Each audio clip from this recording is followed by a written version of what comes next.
Factor असतात, chemical factor असतात आणि नॅचरल फॅक्टर असतात, जे की आपल्या सराउंडिंग मध्ये असतात. आता आपल्याला पाहायचं relation between environment and ecosystem. आता इन्व्हायरमेंट आणि इकोसिस्टीम आपल्याला पाहूया याच्यातला रिलेशन काय. पहा, physical, chemical and biological factors affecting कोणते कोणते बाळांनो? Physical, chemical and biological factors affecting living organism in the possible way is collectively is called as environment. जे कोणते फिजिकल फॅक्टर असतील, केमिकल असतील, बायोलॉजिकल फॅक्टर असतील, जे की लिव्हिंग ऑर्गॅनिझमला पॉसिबल वे मध्ये म्हणजे अफेक्ट करत असतात, त्याला काय म्हणलं जातं? इन्व्हायरमेंट म्हणलं जातं. तर थोडक्यात सांगायचं गेलं, इन्व्हायरमेंट म्हणजे एका प्रकारची आपल्या सराउंडिंगची कंडिशन, त्याला काय म्हणायचं? इन्व्हायरमेंट म्हणायचं. त्याच्यामध्ये बायोटिक फॅक्टर आले, अबायोटिक फॅक्टर आले, नॅचरल फॅक्टर आले, आर्टिफिशियल फॅक्टर आले त्याच्यामध्ये. आणि इन्व्हायरमेंटचे ऍक्च्युअली दोन टाईप पडतात, एक आहे नॅचरल इन्व्हायरमेंट आणि दुसरा आहे आर्टिफिशियल इन्व्हायरमेंट. एक असतो नॅचरल इन्व्हायरमेंट आणि दुसरा आहे आर्टिफिशियल इन्व्हायरमेंट. तर पहा, नॅचरल इन्व्हायरमेंट काय कन्सिस्ट करतो ह्या ठिकाणी आपल्याला पाहायचं आहे. नॅचरल इन्व्हायरमेंट मध्ये काय काय असतात? तर नॅचरल इन्व्हायरमेंट मध्ये ह्या ठिकाणी आपल्याला एअर असतं, atmosphere, water, land, living organism etcetera असतात. आणि ह्याच्यामध्ये कंटिन्युअस इंटरॅक्शन असतो कुणामध्ये? बायोटिक आणि अबायोटिक फॅक्टर मध्ये. हे झाले natural environment. Their interaction are very important. त्यांचं इंटरॅक्शन खूप गरजेचं आहे. Artificial environment is also affecting natural environment directly or indirectly. आणि जे काय आर्टिफिशियल इन्व्हायरमेंट असेल ते काय करत असतं? नॅचरल इन्व्हायरमेंटला डायरेक्टली किंवा इनडायरेक्टली अफेक्ट करत असतं. आता आर्टिफिशियल इन्व्हायरमेंट कसं तयार होतं? हे होत असतं ह्युमन बिंग्स मुळे. म्हणजे आपण मोठ्या मोठ्या प्रकारचे एक्सपेरिमेंट करत असतो, किंवा आपण जसं न्यूक्लिअरचा वगैरे आपण टेस्ट करत असतो, किंवा जे काही मोठ्या प्रमाणामध्ये इंडस्ट्रियलायझेशन, अर्बनायझेशन मुळे काय होत असते की ऍटमॉस्फिअर मध्ये चेंजेस होत असतात, ते त्या ठिकाणी असतं. Basically environment consist of 2 basic factor. आता इन्व्हायरमेंट मध्ये 2 बेसिक फॅक्टर आहेत, कोणते? तेच बायोटिक आणि दुसरे कोणते रे बाळांनो? Abiotic factor. बायोटिक आणि कोणता? अबायोटिक फॅक्टर आपल्याला त्या ठिकाणी पाहायचं आहे. कोणता रे बाळांनो? बायोटिक आणि अबायोटिक फॅक्टर पाहूया. The science that deals with the study of interaction between biotic and biotic factor. The science that deals with the study of interaction between biotic and abiotic factor of the environment. बघा, असा प्रकारचा science की जो Biotique आणि abiotic factor जे काही इन्व्हायरमेंटचे असतील त्याच्या इंटरॅक्शन बद्दल अभ्यास केला जातो, अशा सायन्सला इकोलॉजी म्हणतात. काय म्हणतात त्याला रे बाळांनो? इकोलॉजी म्हणतात. काय म्हणतात त्याला? इकोलॉजी म्हणतात. Basic function unit use to study the ecology is called as ecosystem.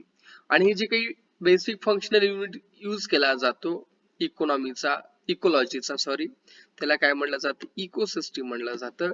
आणि मागे सांगितल्याप्रमाणे the interaction between biotic and abiotic factor is also called as ecosystem. Environment consist of many ecosystem. आता environment मध्ये अनेक ecosystem आहेत. We have studied some ecosystem in the earlier classes. A small pond is also an ecosystem. और सुद्धा एका प्रकारची ecosystem आहे. Small pond हा एका प्रकारची इकोसिस्टीम आहे. बायोटिक आणि अबायोटिक जे काही फॅक्टर्स असतात हे काय करत असतात? एखादी विशिष्ट असा जॉग्राफिकल एरियाला काय करतात? ऑक्युपाय करत असतात आणि त्या ठिकाणी आपले एक स्वतःचं इंटरॅक्शन तयार करत असतात. आणि त्या इंटरॅक्शन मुळेच कलेक्टिव्हली काय तयार होत असतं? एका प्रकारची इकोसिस्टीम त्या ठिकाणी तयार होत असते. काय तयार होत असते त्या ठिकाणी? एका प्रकारची इकोसिस्टीम त्या ठिकाणी तयार होत असते. पहा, इकोलॉजी म्हणजे काय म्हणलं? Ecology is a science that deals with the study of interaction between biotic and abiotic factor of the environment. Ecosystem काय असतं? Ecosystem is the basic functional unit use to study the ecology. आणि अनेक ecosystem एकत्रित येऊन काय करत असतात? Environment तयार करत असतात. आणि हे इकोसिस्टीम काय करत असतात? एखादी डिफायनेट, एखादी पर्टिक्युलर जॉग्राफिकल एरियावर म्हणजे त्याच्यामध्ये इंटरॅक्शन तयार करत असतात. पुढे पाहूया.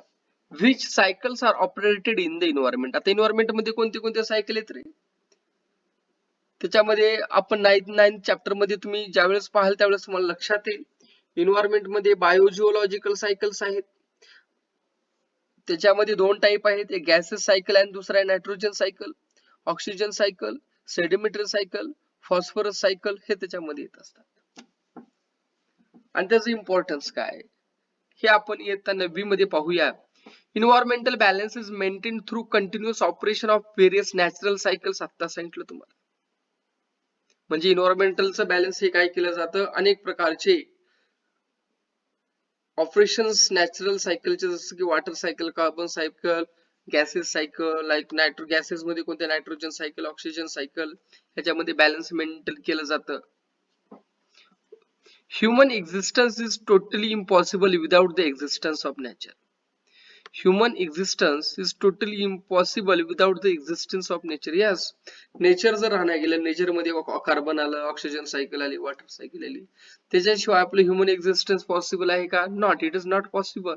म्हणून it is basic responsibility of the human beings to preserve the natural किंवा nature without disturbing its balance. म्हणून ह्या ठिकाणी काय म्हणलेलं आहे की नेचर शिवाय आपलं एक्झिस्टन्स किंवा आपलं जे अस्तित्व आहे ते आलं नसतं. त्याच्यामुळेच ही ह्युमन बिंगची बेसिक रिस्पॉन्सिबिलिटी आहे. काय? प्रिझर्व करणे. कोणाला प्रिझर्व करायचं? नेचरला. कोणत्याही प्रकारचं त्याला डिस्टर्ब न करता. It is said that we have got this earth planet on lease. असं म्हणलं जातं की जे की अर्थ आहे आपण काय केलेलं आहे? लीजवर घेतलेलं आहे, म्हणजे भाड्यावर घेतलेलं आहे. कुणाकडून? आपल्या फ्युचर जनरेशन कडून. And not as an ancestral property, आणि आपल्या पूर्वजाकडून नाही घेतलं असं म्हटलेलं आहे. Hence we should not forget to conserve it for our self and for our future generation. म्हणून आपण आपल्या स्वतःसाठी किंवा आपल्या फ्युचर जनरेशन साठी आपण अर्थला प्रिझर्व करणं हे गरजेचं आहे. असं का म्हणलेलं आहे? तर पहा, कारण काय, आपल्या पहिला earth was inhabited by older generation. आपली ओल्डर जनरेशन त्याला इनहॅबिटेट केली. त्यांना कोण रिप्लेस केलं? We replaced them. But during their lifetime they have created hazardous impact on the earth. जर आपण पाहायला गेलं की ओल्डर लाईफ मध्ये त्यांनी काय केलेलं आहे की मोठ्या प्रमाणामध्ये अर्थवर त्यांनी काय केलेलं आहे की लार्ज अर्बनायझेशन असेल, इंडस्ट्रियलायझेशन असेल, त्याच्यामुळे त्यांनी काय केलेलं आहे? अर्थवर हॅझार्डस इम्पॅक्ट केलेलं आहे. आणि जे काही नॅचरल रिसोर्सेस असतील त्यांना एक्सप्लॉइट केलेलं आहे, मोठ्या प्रमाणामध्ये उत्खनन केलेलं आहे, त्याचा वापर केलेला आहे. वार मोठे लढलेले, न्यूक्लिअर वार झाले, त्याचा सुद्धा इम्पॅक्ट झालेला आहे. कन्स्ट्रक्शन असतील, जसे की डॅम असेल, रोड्स असतील, ब्रिजेस असतील, मोठ्या प्रमाणामध्ये एक्सटेन्सिव्ह डिफॉरेस्टेशन असेल, म्हणजे जंगलतोड असेल, आणि अशा ऍक्टिव्हिटीज मुळे काय झालेलं आहे की अर्थवर इम्पॅक्ट पडलेला आहे. अशा जे काही ऍक्टिव्हिटीज आहेत जे की माणूस स्वतःच्या डेव्हलपमेंटसाठी करत असतो, पण डेव्हलपमेंट करत असताना जे काही प्रोड्युसर्स असतील किंवा डिफरंट लेवल्स ऑफ कन्झ्युमर असतील त्याची चेन टोटलपणे काय करतो? डिस्ट्रॉय करत असतो. आणि जे काही ह्युमन बिंगची पॉप्युलेशन जे काही एक्सप्लॉइट होत आहे, म्हणजे प्रचंड प्रमाणामध्ये इन्क्रीज होत आहे, त्याच्यामुळे लोकांची जे काही फूड जे काही असेल, क्लॉथिंग असेल, शेल्टर असेल, ह्या नीड वाढत चालल्या. त्याच्यामुळे काय झाले की त्याचं शॉर्टेज निर्माण झालं. ज्यावेळेस डिमांड वाढते त्यावेळेस शॉर्टेज होत असतो. आणि हे जे काही नीड्स आहे ते फुलफिल करण्यासाठी किंवा प्रोक्युअर करण्यासाठी ह्या बेसिक नीड मानव काय करत आहे की जे काही नॅचरल रिसोर्सेस आहेत त्याचं आपण मोठ्या प्रमाणामध्ये एक्सप्लॉयटेशन करत आहोत. त्याच्यामुळे जे अर्थची नॅचरल इकोसिस्टम आहे ते काय होत आहे? त्याचं डिस्ट्रक्शन होत आहे. म्हणून हे आता आपली गरज आहे की आपली जे अर्थ आहे त्या अर्थला आपण प्रोटेक्ट केलं पाहिजे. कुणासाठी? आपल्यासाठी तर केलंच पाहिजे, पण येणाऱ्या नेक्स्ट जनरेशन साठी. कारण आपल्या नंतर पुढची जनरेशन आपल्याला रिप्लेस करणार आहे, आणि म्हणून आपल्याला जे अर्थ आहे पुढच्या पिढीला आपल्या हँड ओव्हर करायचं.